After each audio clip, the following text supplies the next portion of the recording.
আমরাকে কংক্রিট করি এবং আমরাকে টাই বিম কলম এগুলো আমাদেরকে করতে হয়, ঠিক আছে।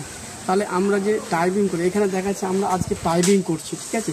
তো টাইবিংটার সিস্টেমটা কি, আমরা কংক্রিটটা কীভাবে করবো, আমরা প্রত্যেকটা একটা গ্রেড আছে, আমরা M20 না M50 না M30 এরকম একটা গ্রেড আছে। এই গ্রেড অনুযায়ী আমাদের কংক্রিট দেওয়া হয়। যদি এখানে M20 গ্রেডে দেওয়া হয়, কারণ এখানে আছে কি, এটা স্যাটারিং আছে, ঠিক আছে। স্যাটারিং থেকে এটা আছে রড, ঠিক আছে। এই রডের যে ডিস্টেন্স, এই যে রড থেকে এই যে ডিস্টেন্স, এই ডিস্টেন্সটা থাকে, এটা হচ্ছে এই টাইপের আপনার স্যাটারিংয়ের কি কভারে, এটাকে কভারিং বলা হয়। এই রড থেকে এন পর্যন্ত এস পর্যন্ত এটাকে কভারিং বলা হয়। তাহলে আমাকে সবসময় কী করতে হবে, এই কভারিংটা আমাকে ঠিকঠাক রাখতে হবে। প্রত্যেকে যখন কংক্রিট করবো, আমার রড যেন কম বেশি না হয়ে যায়, বা সাইডে ঘেঁষে না চলে যায়, বা বাইরে বেরিয়ে না যায়, বা হানি কম না হয়। তাহলে আমাদেরকে প্রত্যেকে এখানে কী করতে হবে, কভারিংটাকে আমাকে ঠিকঠাক দিতে হবে। আর আমরা যে রডটা ব্যবহার করবো, এই যে রড সেন্টার টু সেন্টার, আমার প্রত্যেকে সেন্টার টু সেন্টার আমাকে মেজারমেন্টটা ঠিকভাবে করতে হবে। তাহলে যদি ঠিকঠাক যদি